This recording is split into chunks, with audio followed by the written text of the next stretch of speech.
How old were you when you made your first TV development deal? 19. My mother and my grandmother were freaked out. You know, I was the first person in my family not to go to college that had not been a slave. Right.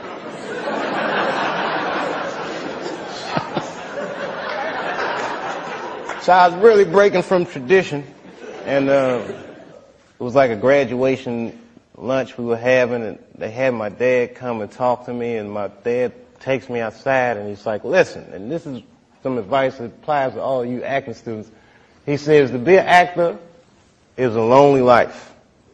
Everybody wants to make it, and you might not make it. And I said to my dad, well, that depends on what making it is, Dad. He was a smart-ass kid. Yeah. It depends on what making it is, Dad. He says, what do you mean? I said, well, you're a teacher. I said, if I could make a teacher's salary doing comedy, I think that's better than being a teacher. And he started laughing. He said, if you keep that attitude, I think you should go. He said, but name your price in the beginning. If it ever gets more expensive than the price you name, get out of there. Mm-hmm. Thus, Africa.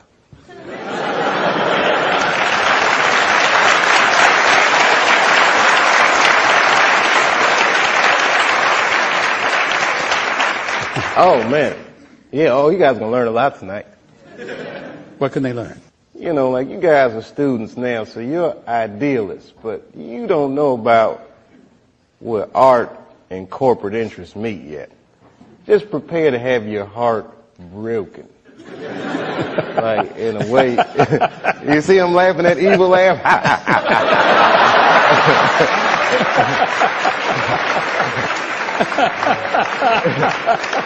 Because he knows, man, and everybody laughs at me, but just get your Africa tickets ready, baby, because it's coming. It's coming. You have no idea. When Martin Lawrence was in that chair, we talked about Blue Streak. I love that dude. He played a role in your life, I believe. How do you feel about him as a person, as an artist? Martin Lawrence is the guy that showed everybody you can make it from D.C. to Hollywood. And I had a personal stake in his success. Every time he did something, it made me feel inspired and really good. And he was always real nice to me. He'd sit me down, what's going on with you, baby boy? What? We'd talk about comedy, whatever. And, you know, when we did Blue Streak, we were promoting it, and Martin had a stroke. He almost died. And then after that, I saw him, and I was like, oh, my God, Martin, are you okay? And he said, I got the best sleep I ever got in my life. That's how tough he is. So let me ask you this. What is happening in Hollywood that a guy that tough will be on the street waving a gun, screaming, they are trying to kill me? Yeah. What's going on? Why is Dave Chappelle going to Africa? Why does Mariah Carey make a $100 million deal and take her clothes off on TRL? A weak person cannot get to sit here and talk to you. Ain't no weak people talking to you. So what is happening in Hollywood? Nobody knows. The worst thing to call somebody is crazy, is dismissive. I don't understand this person, so they're crazy. That's bullshit. These people are not crazy. They're strong people. Maybe the environment is a little sick.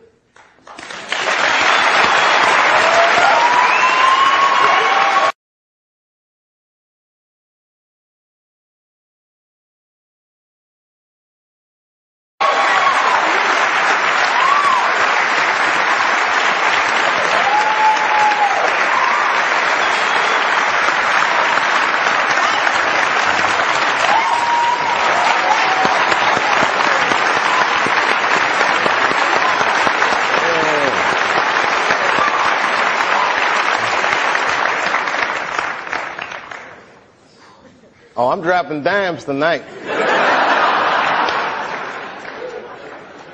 I've had a long year, Mr. Lipton. We're on our way. What did you mean, Dave, when you described your father's death in 1998 as the beginning of a terrible decline? I was 23 when I was doing Half Baked. I was getting ready to turn 24. And I was going through all the things that a dude goes through when it goes from one level to the next. I was starring in a movie that I wrote. So things start getting crazy around you. Yeah. And my 24th birthday was coming on August the 24th, and I said, this is going to be a big one. And the morning that I turned 24, phone rang, and my sister was like, Dad had a stroke. For the next year, I watched my father teeter on life and death. And it was just all this stuff, man. Like Dad was down, the Half-Baked didn't come out the way I wanted it to come out. I was real upset about that. Because it was a real cool script, and then I saw it, I was like, hey man, you made a weed movie for kids. And it wasn't for kids, the script, you know. It was all these things, so much pressure. Africa. Then I was in Ohio. I get a call on my cell phone from Hollywood. I'm like, hello, Hollywood. They're like, hello, Dave. They're like, that pilot you did for Fox, looks like they want to pick it up. We need you to come out because they want to meet with you. And I was like, well, listen, I can't really come out right now. Got a real bad situation at home. Can we talk about this on the phone? No, they would rather meet with you in person. But you know, like the whore that they turn us into. I jumped on that plane and left my father's bedside, which I regret to this day. And I went out and I sat with these people in this room. And if you can imagine a large circle of people, and I was 12 o'clock, the black dude. Yeah, Dave, we really liked the show, but the pilot episode was about me getting booed off stage at the Apollo. They go, you know, but what are we going to do about it? I mean, there's not really any white people in it. So, well, it's about the Apollo. It's not really white. Well, you know, we were thinking about the girl on the show. We didn't think she was that funny, not that good looking. I think we should recast her. Maybe, and they start using terms like universal appeal. Basically saying they want me to recast the girl with a white woman. I say, yeah, I don't think I can do this, and I quit. On the cover of Variety, Chappelle pulls the race card. The race card. And I get calls from Newsweek, 60 Minutes. Everybody, we want your story. Now I'm scared to death. I'm like Rosa Parks or something. I'm like, I'm not ready for this. I was just venting a little bit. And then, a few months later, Dad dies. And that's hard for a young dude in his life. That's a real tough loss. I was there when he died. And he went from being my father to what are we going to do with the body? Within moments, it was over. And I'm going through all this stuff, and this is the guy I would usually talk to, right? Dad. And I got to figure this out for myself. I don't want to figure this out for myself. You know, I was beat down. I wasn't living right. You know what I mean? Like the weed thing was just a bad habit at this point. And you know what I mean? All these, you know, chicken head girls you mess with when it comes with the territory. I'm just being real. Just being real. Just wasn't living right, man. I didn't feel good. And the stand-up stuff was just some angry stuff. It was just like I was kind of bottoming out. But when my dad died, because I've been commuting back and forth to Ohio so much, that's when I bought the farm, which I called the F*** you Hollywood farm. Did you stay in Yellow Springs for a while? I live there to this day. I live there to this day. I'm raising my kids there. Look, man, at that point in your life, it's something so real in contrast to what Hollywood is, a very powerful illusion. And when your dad died, it kind of just broke the spell. Like, oh, this is bullshit. Look, I've been spending so much time doing this.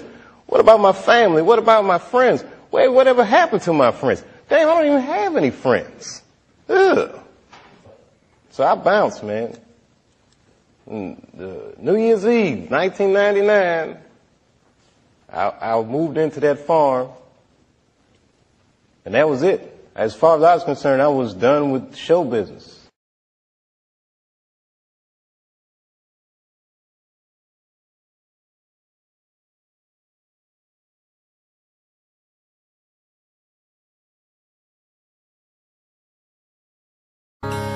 still live in the sticks where you wouldn't go. In a town of 1,200 off an old dirt road. And a country boy is all I'll ever be.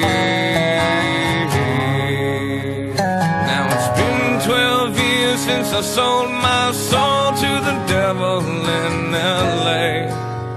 He said, sign your name here on the dotted line, and your songs they all will play.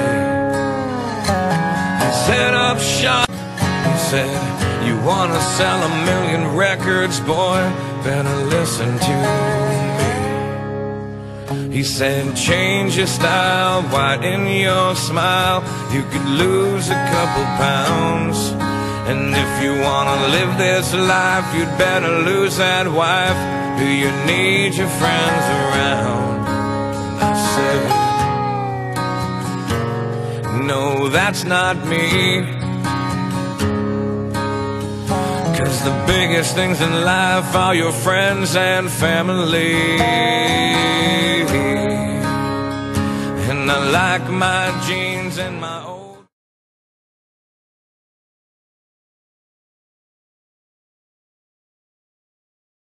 With Martin and you, that when you play white dudes, I can talk like that.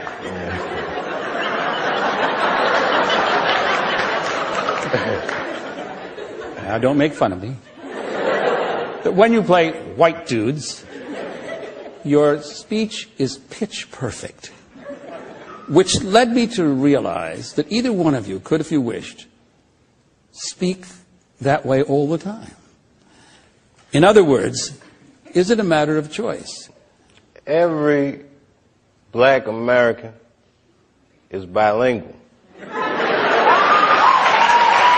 All of them. We speak street vernacular and we speak job interview. There's a certain way I gotta speak to have access. If I'm sitting across the table from a studio exec, you know, sometimes they'll do it to me. Say, my man, what's happening? I'm so, hold up, no.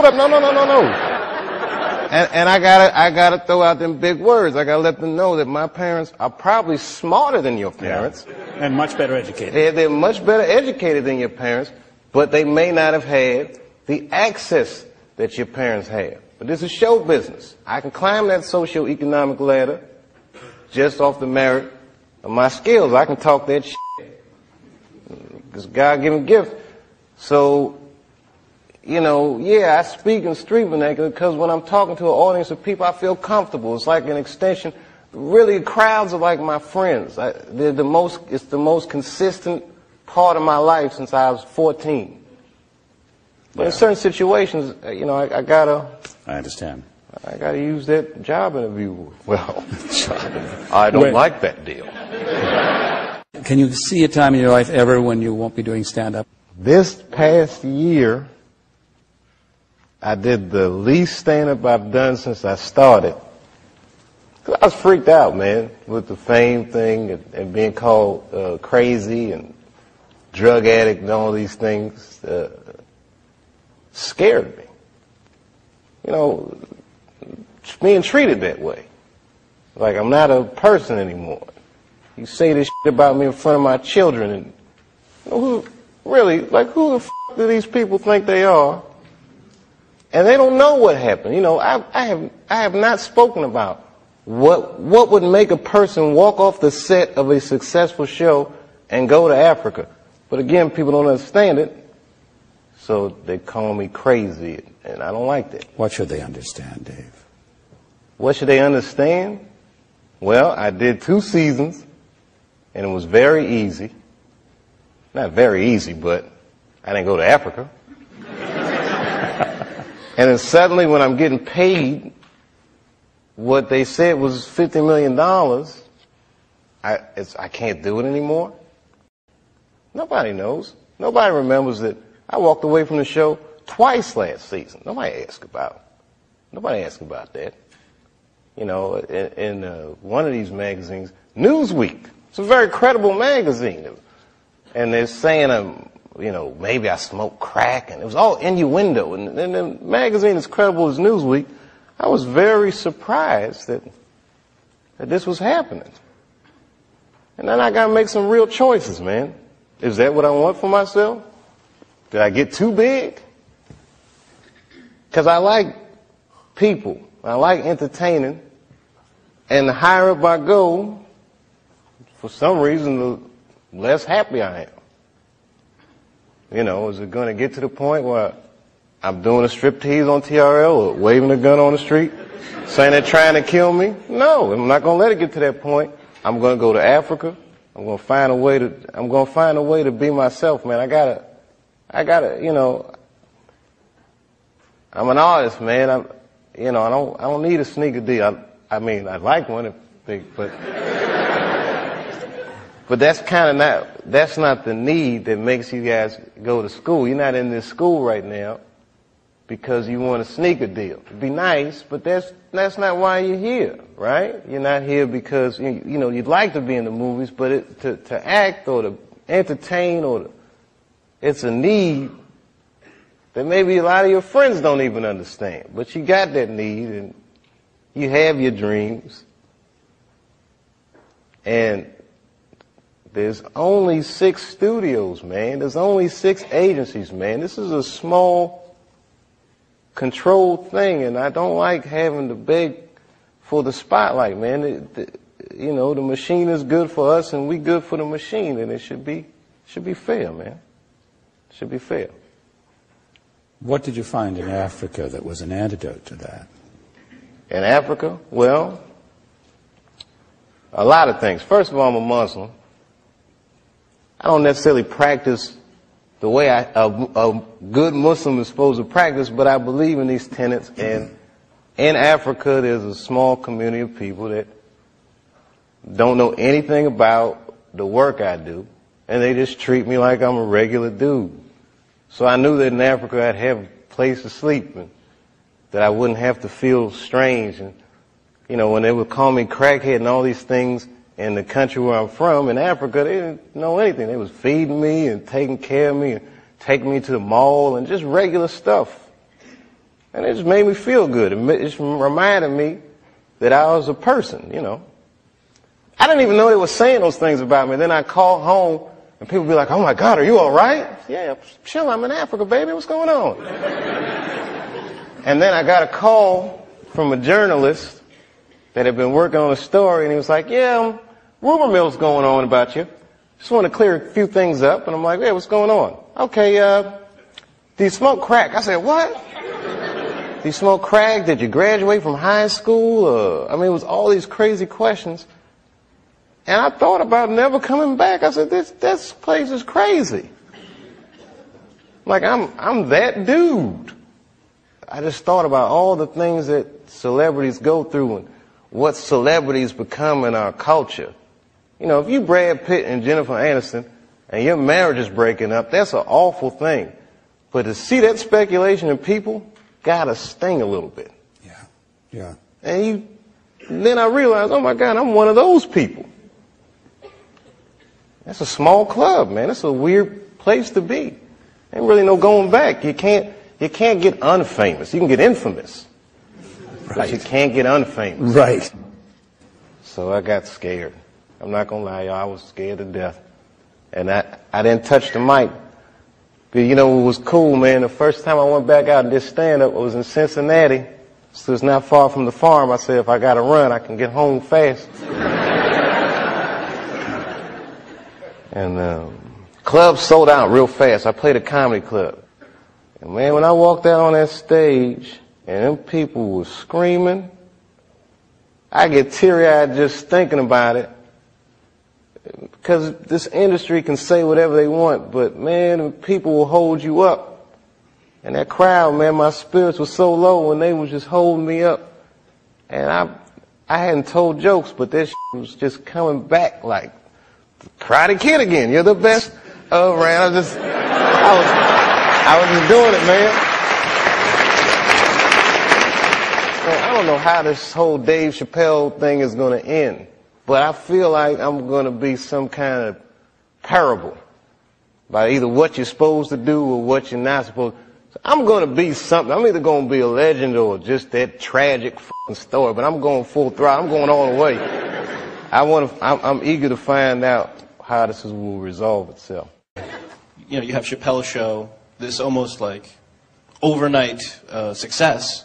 Do you still feel that it was kind of maybe too much all at once, or do you feel that, again, with the decades worth of work, that it was just? Was it too much at once? Or do you feel it was deserved? Which it was? I don't know. I deserve something. I mean, literally, deserve is deserved is a tough word, but the show it all seemed like a logical progression. You know, like, I could have pulled a LeBron and exploded when I was a kid, but it didn't happen that way, and I'm probably better for it. Like, had I got that kind of, I'm 32 when I went to Africa, so I can only imagine what would happen if I was like 19 and had Chappelle's Show. Or if I could even handle it. It's a tremendous responsibility having a show like that.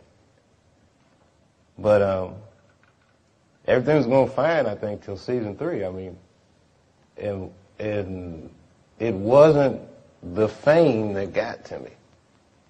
I love people. I like people saying that they like what I do, and you know, there's just a whole,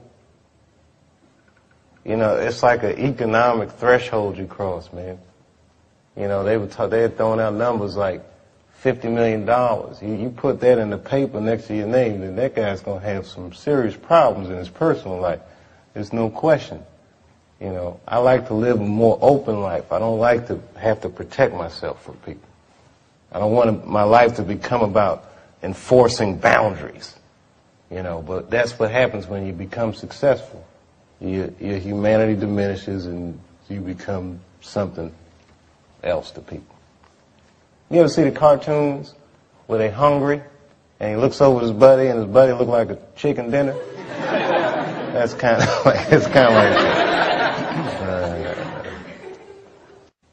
I think that America needs an honest discourse with itself. It's like the greatest country in the world by default. You know what I mean? But we could actually be the greatest country that ever existed if we were just honest about who we are and what we are and where we want to go, and if we learn how to have that discourse. Things like racism are institutionalized. It's systemic. You might not know any bigots. You feel like, well, I don't hate black people, so I'm not a racist. But you benefit from racism just by the merit of the color of your skin. There's opportunities that you have. You're privileged in ways that you may not even realize because you haven't been deprived in certain ways. We need to talk about these things in order for them to change. I do the show. I walk down the street. Black people like it. White people, the generations, it doesn't matter.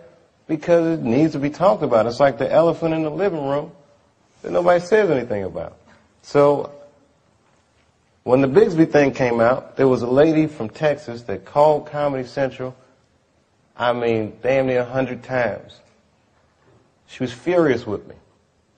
I wasn't mad at her for being mad at me. It's like, okay, that's good, you know.